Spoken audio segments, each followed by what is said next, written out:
Welcome to the Incline Interviews Podcast, where I hike with local incliners and you get to meet them. My name's Trevor, and today we're hiking with Raymond, Superman. Hi, my name is Raymond, Superman Bailey. An incline accomplishment I'm proud of is finishing the Incline 500. I did 500 inclines within a year, and it was just over 11 months. All right, how you doing today, Raymond? Good, 5 laps into the 8-lap ultra. It's pretty hot. Yeah, it's extremely hot. It feels like over 100 degrees, but it's not. Dude, it's just like boils you. And I know it's not that hot, but it feels like immediate sunburn. So you are 5 laps in. This is the 52-mile ultra. This guy's smoking my time. He's on lap 5. Each lap is like 6.5 miles. You go up the incline, down bar, you go to Hiawatha, and you come back and do it all over again 8 times. Yeah, it's brutal. What's the motivation of getting this challenge done? Being the only one in history to complete the incline trifecta. It's the Inclinathon, which is 13 laps on the incline in less than 24 hours, up and down the steps. The Incline 500, 500 inclines within a year. And today, the Ultramarathon. Dude, you like endurance challenges, don't you?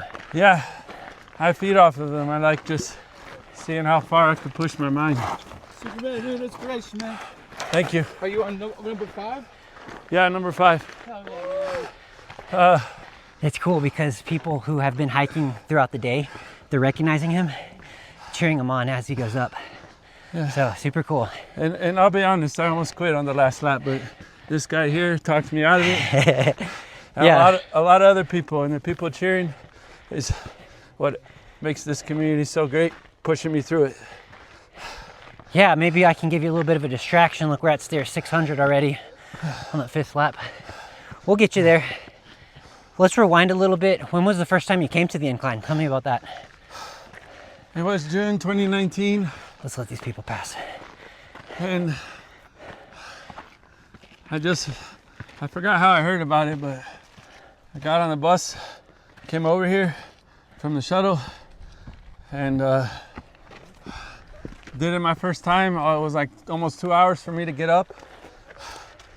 But I just fell in love with the community around here. Was that, so that was the first time you came? Did you just move to Colorado Springs? No. 7 years ago, or? I started doing the incline, I don't know, around 7 years ago. But I've been living here since 2006.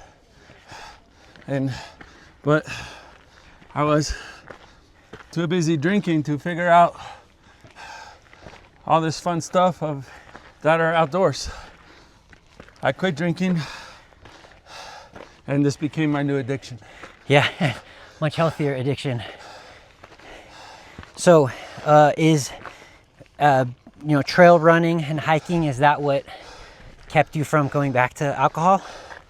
Yeah, I like to jokingly say that trail running and endurance challenges is how I get drunk now. How long have you been sober? Since September 11th, 2019. So going on 7 years. What was that catalyst that just, made you say, that's it, no more? I had a binge of a weekend watching Metallica play with the San Francisco Symphony in San Francisco. I got back and my wife found out how much I drank, and she said, "Is me and the boy or the drink?" So I chose wisely. Yeah, I'd say so. So you've been fully sober 7 years? Yeah, I have NAs here and there, but not like when I was Yeah. drinking. Well, congratulations. So Thank you. every September 11th is another year. Yeah, I celebrated last year by doing 6 inclines on my Your sixth, yeah. sixth sober birthday. Yeah, and that was with the firefighters too, right? Yeah, that was pretty I remember that. amazing to watch. So you're gonna do anything big on your 7th? I was thinking about 7 inclines was the first thing that came to mind. Yeah, But maybe 70 miles. don't put that bug in my head. Matt Allen, you know who you are. He put the bug in my ear about doing 500. He said, when are you gonna do the 500? And I started thinking about it, and then I did it. So When did you start that challenge? And for people that don't know, the 500 Club is doing 500 incline laps up and down in 365 days. And only like 40 people have done it, right? Yeah, about there. So what, I guess somebody had encouraged you to do it, and that's all it took, and you got started on it? Yeah, and it just became my daily routine. And it was a doozy of a challenge, but you'd be surprised at what you can do if you push your limits and use this thing up here. Yeah, so 500, that's about 2 a day, 1.5, 2 a day, without taking any breaks. Did you take any breaks, or were you stacking up a lot of laps to just, have days off? Yeah, I stacked up in December, the month after I started. I did 104 in 1 month. Dude, it's like 3 a day. Wow. And then 4 a day, oh my gosh. I built in some days off, and I had a handful of days where I did 10 in one day, 8, 7. So you do 10 and then you come back and do more the next day? When I did those big days, I would come back and maybe only do 1 or none at all. Like, how does your body recover so quickly? Because that would be the biggest thing. I would think, personally, for me, if I were to do that much, is I would destroy my body. And it would be hard to come back. I don't recover. Okay, you can't get sore if you don't stop? That mentality? Oh. I don't stretch, I don't lift weights, I just go. I take a day off when I need to. I'll use like the hyper ice knee sometimes. Whenever you have like sharp pains, you'll ice it up. That's pretty good. And I take supplements for joints. I've never had any problems. I just get lactic acid buildup for a day or 2, and it goes away. Have you ever had a fall or a big injury, like a twisted ankle or Not shin really. splints or anything? I've had falls, but they're just little cuts here and there. Man, to do all that running and just like not even get shin splints, you're built to run. That's amazing. I've never had a cramp in my life. What? And Dude, you are Superman. That's crazy. thank you. Speaking of Superman, like, why Superman? How come you dress up as Superman all the time?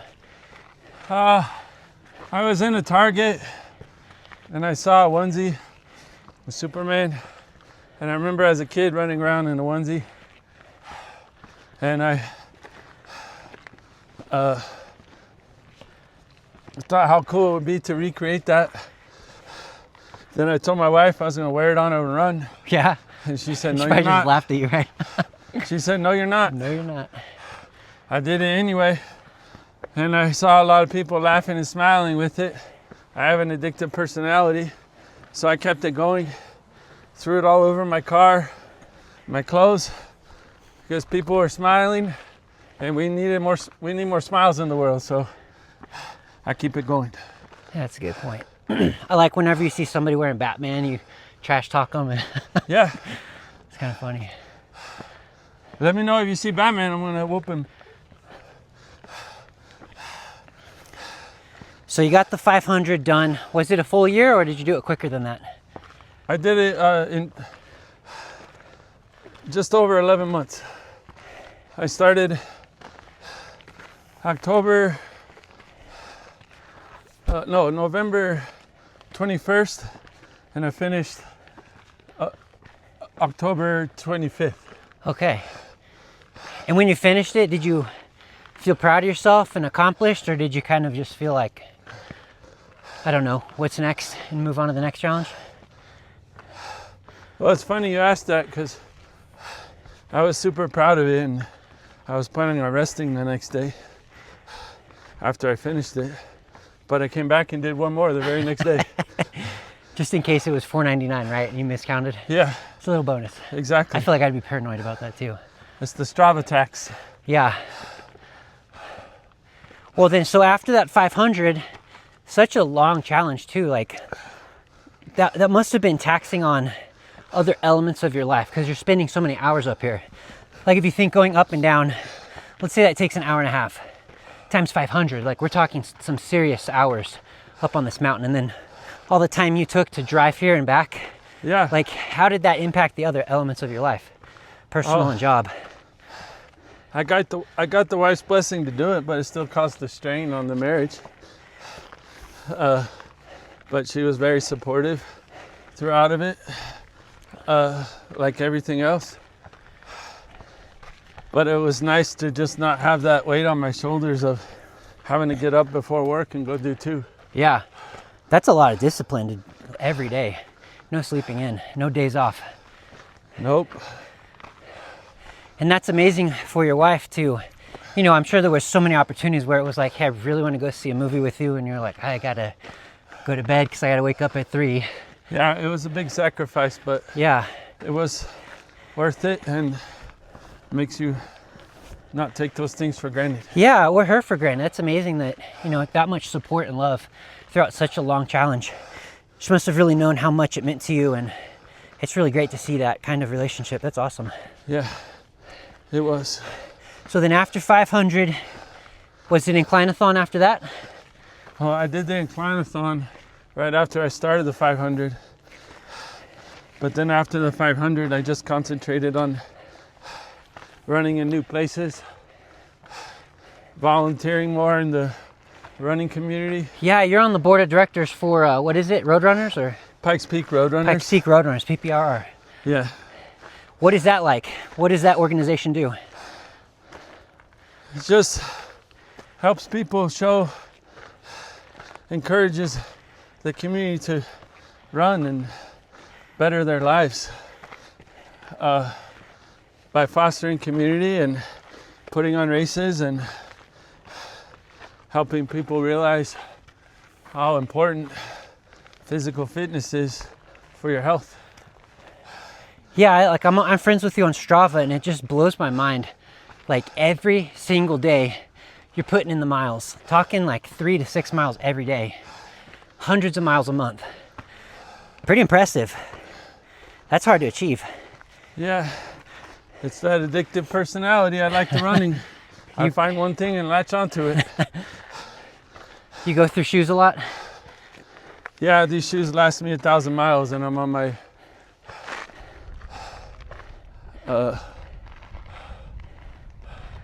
third pair in 2 years. So you've run like 3,000 miles in 2 years? Oh my gosh. Well, Strava has told me that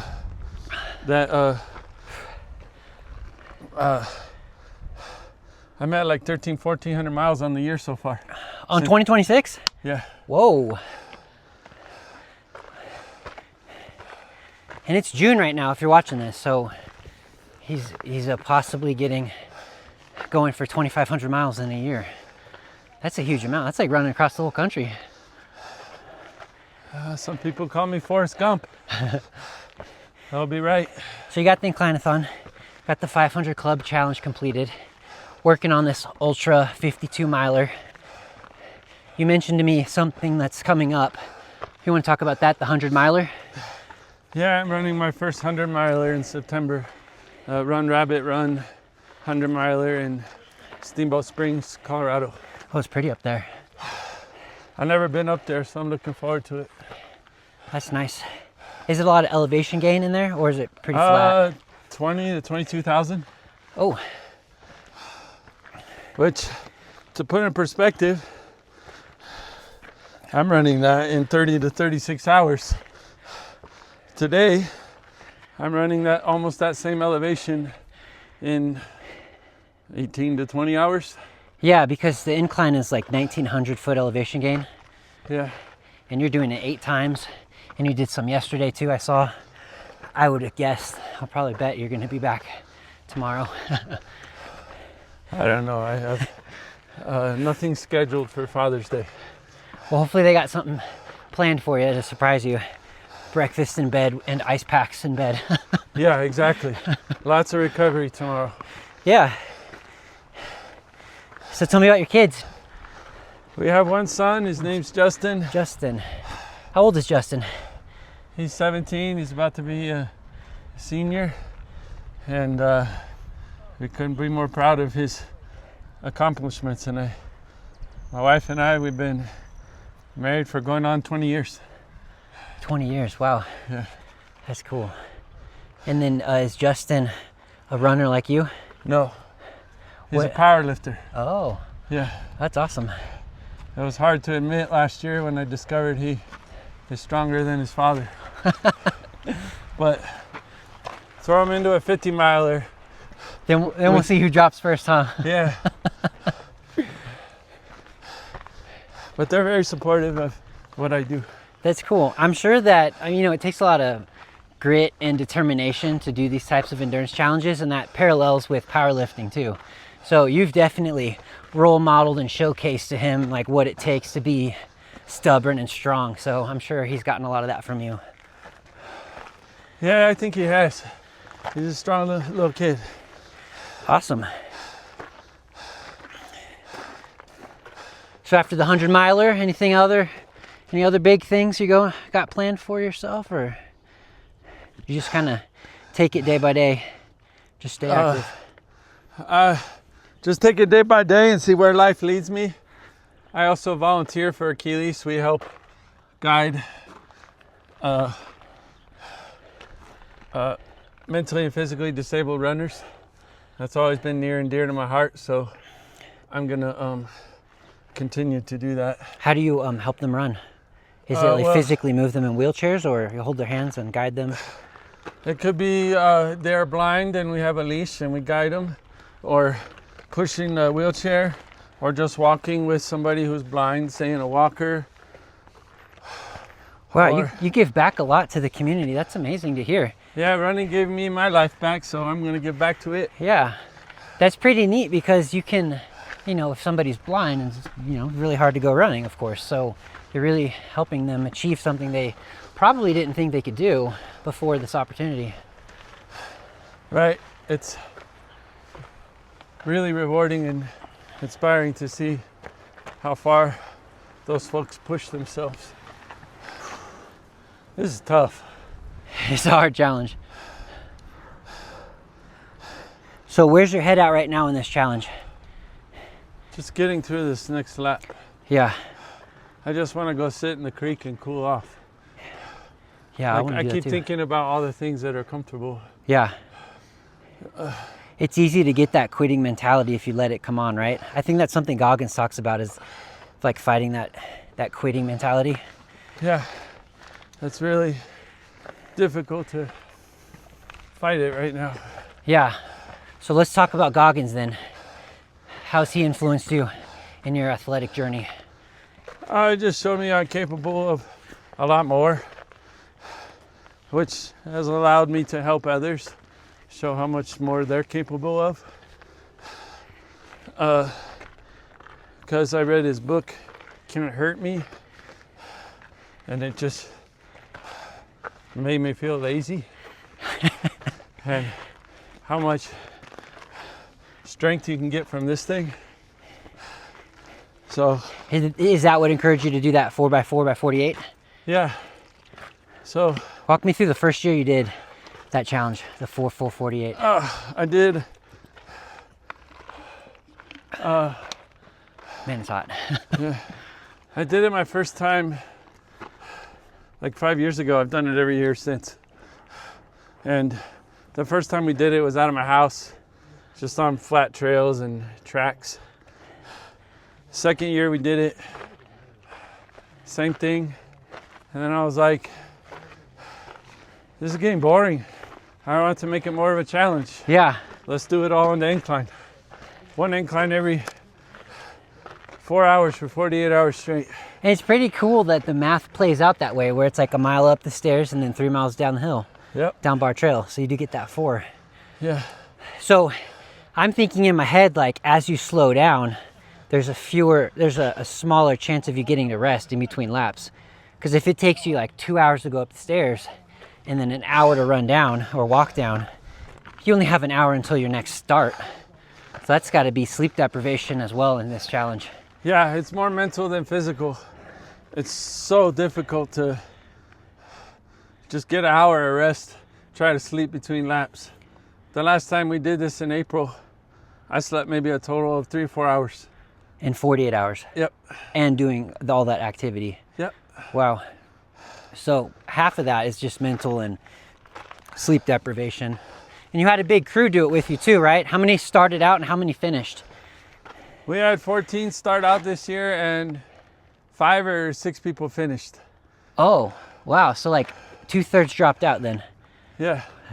Either hurting or just got too brutal with the sleep deprivation. Yeah. And it's definitely a mind game, and some people will break down and can't handle it and leave the challenge, and then the others that are still there are pushing each other to keep going. It's, like I said, a mind game. Who are some of the guys that have finished with you over the years? Or girls? What's that? Guys or girls? Aaron, Peyton, Jatrin, Delaney, Crazy Bob, Ashley, Marcel Ace,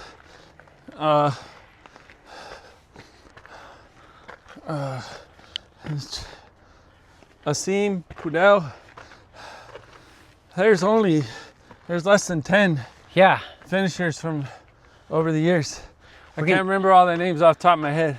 That's okay. We'll get them in the bulletin board. We're going to make a 4x4x48 challenge laminated poster to help and inspire other people to do it. So we'll get all the finishers' names in there if your name was left out. Well, that's pretty cool. You've helped encourage others to do something that's really hard that maybe they didn't think they could do. So that's another way you give back to the community. Pretty awesome. Yeah, it's been fun to watch the journey over. Okay, we took a little bit of a break. My camera actually shut off because it's so hot the phone overheated. So that kind of illustrates what Raymond's going through today. So another topic we wanted to discuss was your Bailout Fiesta challenge. You want to introduce what that is? Yeah, it's Superman's Incline Bailout Fiesta. You start at step 1 of the incline, run up to 400, run down the northern return trail, back to step 1. Lap 2, go up from step 1 to 1300, run down the northern return trail. Lap 3, all the way up to the main bailout, run down the bar trail.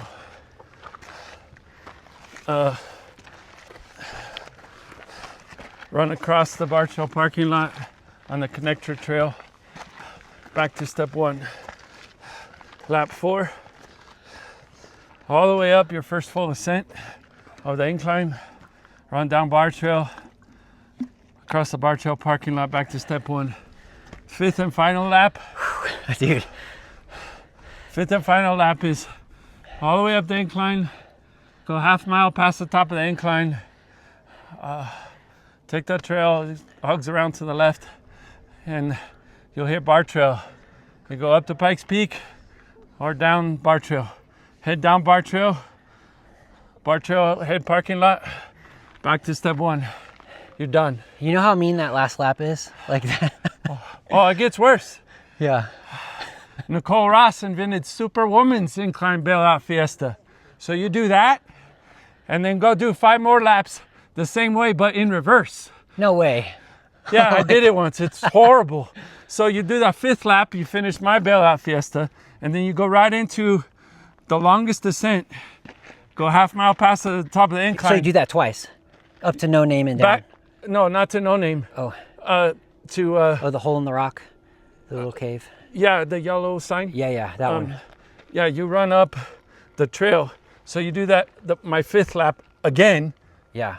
Back to back, and then you go in descending order. Yeah. So you go all the way up again to the top, and then come down bar trail, and then you keep going down until you get to the last little loop. And Superman's Incline Bailout Fiesta is like, I think about 14 and a half miles. I can't remember the elevation gain on it. I want to say maybe 8,000 feet. Yeah, because it's like 3.5 inclines, so that makes sense. Almost 8,000 foot. Yeah. So that's Superman's Incline Bailout Fiesta. But what's cool is it was inspired by Lucas Durig. He did it 4 times, and then my buddy Greg Jones was like, why don't you add a 5th lap? Yeah. So I added the 5th lap, and that's what it's become.